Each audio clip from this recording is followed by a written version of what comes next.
لا النادي الاهلي نادي كبير. لا البنك الاهلي مع سيراميكا كليوباترا وزد الانديه كبيره. حط النادي الاهلي بس لوحده. ماشي انا بكلمك النادي الاهلي على المستوى الفني، نتكلم على المستوى. لا المستوى الفني.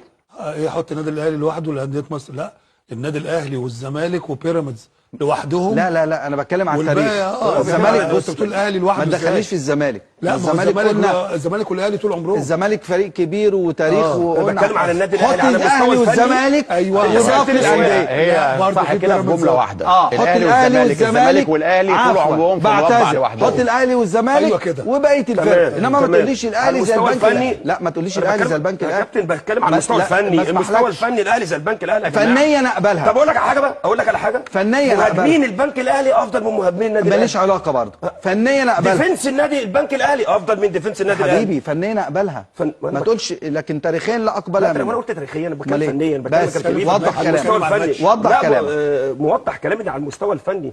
ما هو برضه انا عاقل يعني النادي الاهلي مش طبعا بتكلم على المستوى الفني. أيوه. سيراميكا المهاجمين اللي عنده افضل من مهاجمين النادي الاهلي. السؤال هنا، هل النادي الاهلي في احتياج لامام عاشور؟ طبعا على المستوى الفني.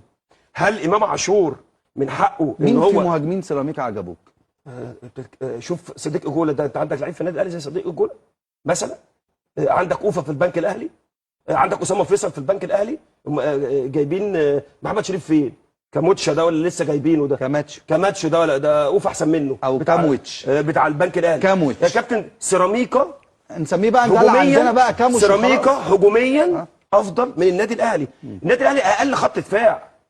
لك ان تتخيل النادي الاهلي اقل خط دفاع بالملايين دي كلها. الزمالك من غير فلوس ومن غير مليم فوق النادي الاهلي يا جماعه. النادي الاهلي بالملايين دي كلها والزمالك من غير ولا مليم فوق النادي الاهلي بنقطه. اذا انت بتتكلم في نقطه مهمه جدا اتكلمت فيها، الناشئين نادي الزمالك. انا النهارده مين اللي بيجيب الصفقات في النادي الاهلي؟